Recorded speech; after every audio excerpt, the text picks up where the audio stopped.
Straight into its full potential. I bought a 250 Prado. Hang on. I bought a shopping trolley? I got a better one.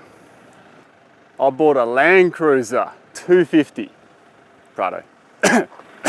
Coming up, why I bought it, did I order the right version? Let's find out. Fresh information, what I got wrong last time. I assumed it was to do with the battery in here. My first impressions and early dislikes. That's pretty annoying. Kidding me? And surprises. 250 Landcruiser Prado. Why did I buy another vehicle? You're not the only one that's probably thinking that. I want to know how this thing is going to perform across all of this. Does it feel like a Prado? Is it any good off-road? Will it be a good daily vehicle? What will be the worst and best parts about this vehicle? Is it better than the 150 Prado? And speaking of the 150, the 250 has a couple of burdens added to it. And the 250 versus the 300. Will it tow well? Will it tow better than the 70? And how do we tap into this, the 48-volt battery? How will it handle bigger tires? And how much smaller can we get the wheel, the rim? What is it really like? And will it make a good touring vehicle or travel vehicle? And the only way to really find out and give you the right information, the unbiased stuff, is to go and buy one. This is balls to the wall again, and let's see where it goes. I'm just really excited. Another car, another chapter. Will it live up to my high expectations, or will it fall short? The journey begins, and I invite you to join me in poking and prodding and testing the new Landcruiser 250 Prado.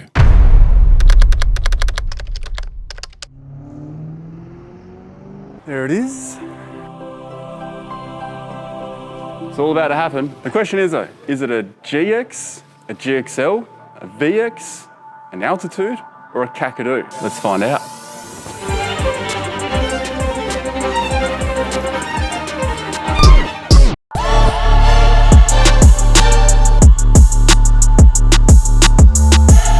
Altitude, of course. I even dressed black and white for this car.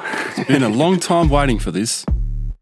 A 2.8 litre turbo diesel with the new 48-volt assist. I'll explain what that means later. 8-speed, automatic, 3 driving modes, eco, normal, and sport. Full leather interior, air-conditioned seats, huge display, and a whole bunch of safety features. Thankfully, you can toggle on and off. Choosing the variant of this vehicle so far in advance is definitely a risk. I had no idea what the GXL and the VX look like in the back. 5-seaters. 100% feel I made the right choice, which means I avoided having to deal with this. Wow, that's definitely more than twice the height. It's probably like, The 7-seater layout. I'd say almost 250 mil. For me, the Altitude was the right choice. And best of all, the Altitude comes with most of the other extras. It's the only one with the Rear locker on. and it's got, Sway bar disconnect. which I'll show you very soon how that works.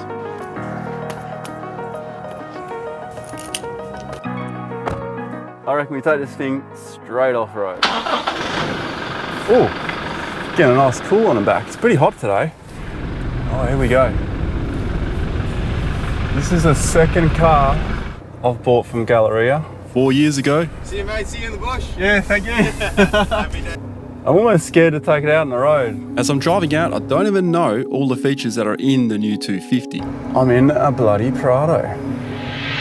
We're jumping forward 3 days and 300 Ks. I was the first one to pick up the vehicle from the Galleria Toyota dealership. Literally, as I was driving out, there was so much more information being released. Like when I actually took the car and hit the streets, the spec sheets were not even released yet. They're incomplete. There's no departure, approach, or ramp over angles on there yet. On these spec sheets, that's just the surface. There's so much more in this car. Which brings me to rectifying some of the stuff that I spoke about in the previous video, which was incorrect. The first thing I want to address that I've got completely wrong, restriction on 60 kilos. If 60 kilo objects are placed on it, the board could break. My dog weighs 60 kilos. That would mean that she could possibly break the floor. That's a bit of a downer. I assumed it was to do with the battery in here. It's not, it's just this front box. As you'll find in most Prados, groceries. The section I incorrectly stated could only take 60 kilos is this part. So the logic behind how much weight it can take will come down to the 7-seater. Flipping the seats over it and having 2 adults sitting there, one would assume up to 150, maybe 200 kilos. This is the part here that can only take 60 kilos because it could dislodge this section off. And there's another hatch in the back, and that's where all your jack tools are. A bit more storage there, and the jack lives right there. The other part I got completely wrong was the fuel. 87 litres is what I've been stating. It is in fact 110 litres. So there's an 80 litre tank and there's a 30 litre tank, which explains why my fuel range is 900 and something kilometers. That's pretty impressive. What I don't like though, it now has AdBlue. The added burden and my slight concern is having AdBlue now means that across 7,000 kilometers or 6,000 kilometers, you must fill that tank up again. Otherwise, I'm not actually sure what's going to happen to the vehicle. Some vehicles, they will literally not let you drive because it needs to have AdBlue in it. Should we go to Coles, Woolies, Audi? Nah, take it off road straight away. Because I live and breathe this stuff, I often forget that many people probably don't know what a sway bar disconnect is or a stability bar disconnect. The sway bar in the front of the vehicle helps to keep it nice and stable, but it also restricts you when you're off-road. It doesn't allow for too much flex, which means wheel travel off-road is generally pretty limited on modern cars, but the Altitude has a sway bar disconnect, which means when you go off-road, you can tell it's a disconnect and you get more flex. I'll explain this a bit more in the off-road video, but this is a first taste of it. So now I've got sway bar disconnect and rear locker on. Straight into its full potential. Nothing like getting a brand new vehicle on 2 wheels. Like right here. So even with sway bar disconnect, we're now seesawing. There we go.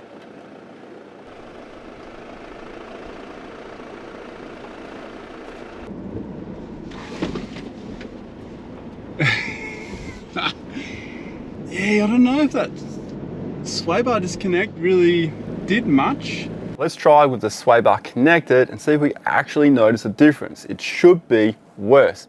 Okay, so no sway bar disconnect. How are we looking? Actually, there is a difference. Definitely feel more tippy. So let's... That 100% makes a difference. Sway bar disconnect, come back please.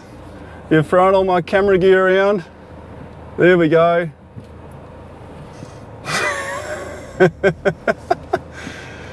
There's a big difference. I guess why would you put it in if it didn't make much difference, right? Yeah, look at this. That will be sketchy as without that. That's more flex than a 70 with IFS. It's not hard to get more flex than a 70 though. Just getting it out there for a little bit of a taste and a feel. Yeah, it's all good, but you can't make a conclusive choice on that. So sway bar disconnect, let's try it out on some proper stuff where I'm actually trying to get from A to B across some rocks. The beach run, the sand dunes, gravel roads, even though we've already done some. We've had the car mostly on a gravel today, 3-4 hours. For the gravel at high pressure, it absorbs it quite well. It needs a proper flogging. And speaking of first impressions, what about the engine and the 48-volt system? How does it work? The engine seems to make more of a grunty sound. 48-volt assisted motor. What does that actually mean? Well, in the back of the vehicle, you got that raised section. The battery is under there. Now, this battery is a 48-volt battery that gets power from the front. This also powers all the accessories through the vehicle on a step down. So why is it 48-volt? It's there to assist the vehicle in the start-stop process. All right, so the car turned off when I stopped at this set of lights. There we go, straight away going. And it doesn't burn out your starter motor. But it also gives you a bit of a kick off the start, a bit of a kick off the mark, which means when you put your foot on the accelerator, you go that tiny little bit faster. There's less lag. That's the best way to explain it. But it doesn't give you more power, doesn't give you more torque. I'll cover this way more in another video. How do I feel about the start-stop? When I test drove the Hilux, I persevered with it so I could get the full experience, but now that I've bought this and this is my vehicle, I've got the option to turn it off. I haven't turned it off. It's pretty instant, hey. When I picked this vehicle up, I knew it had an 8-speed automatic, and it seems to be faster than the previous 150 and the Hilux and the 70 that has the 2.8. The interesting thing is it might be an 8-speed, but 6th gear in this vehicle is a 1-to-1 ratio, which means there's still only 2 overdrive gears, being 7 and 8. I'm able to hold 8th gear at 100, and that is sitting just below 1500 RPM.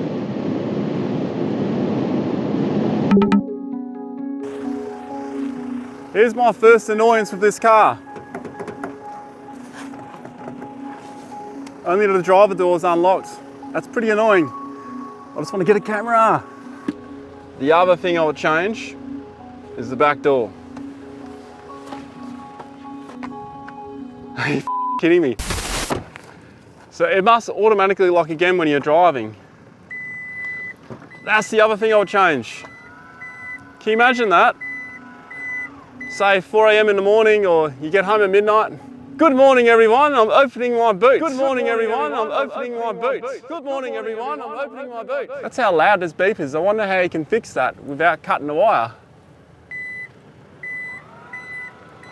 Yeah, that. Nah. Oh, you know what? There is this as well.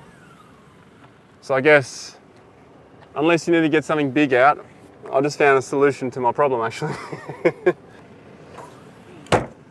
I would still stop the beeping though. That screen is so damn bright. Why can't I adjust it? That's not really cool. I had to pull up to be able to adjust it. Locking out the system so you can't adjust a bright screen is bullshit, man. You're driving. This screen is so friggin' bright, you can't see outside the window, so you want to adjust it, but you can't unless you stop and pull over. Safety has basically gone so far beyond, it's unsafe. It just blows my mind. The cool thing about this new Landcruiser Prado, it comes out with 32.5 inch tires, which means 33 inch tires are legal and 34 inch tires are technically legal in many states and territories. That's pretty cool, which means it's geared for it too. So it might actually be able to run 35s with a bit of massaging, as well as the 76 series Landcruiser. Time will tell. There's a few Landcruiser tweaks happening here. Did you know that this vehicle shares the same wheelbase as the 80 series, 100 series, 105, 200, 300? They all share that same wheelbase. Now in the 250. The other interesting thing is, for the first time, I've noticed on the back, it says Landcruiser Prado, not Prado Landcruiser, like all the previous models. A Landcruiser Prado. Okay, I know they all say Landcruiser Prado. What I'm meaning to say is, it seems like the word Landcruiser is amplified on the 250. Also, it's the first time The Prado has had the T badge. T badge being the Toyota letters on the face of the vehicle. Previous versions used this badge. Being the 150 Prado, the 120 Prado, and the 90. In your mind, is this now worthy of the Landcruiser name? Because clearly that's what they're trying to do.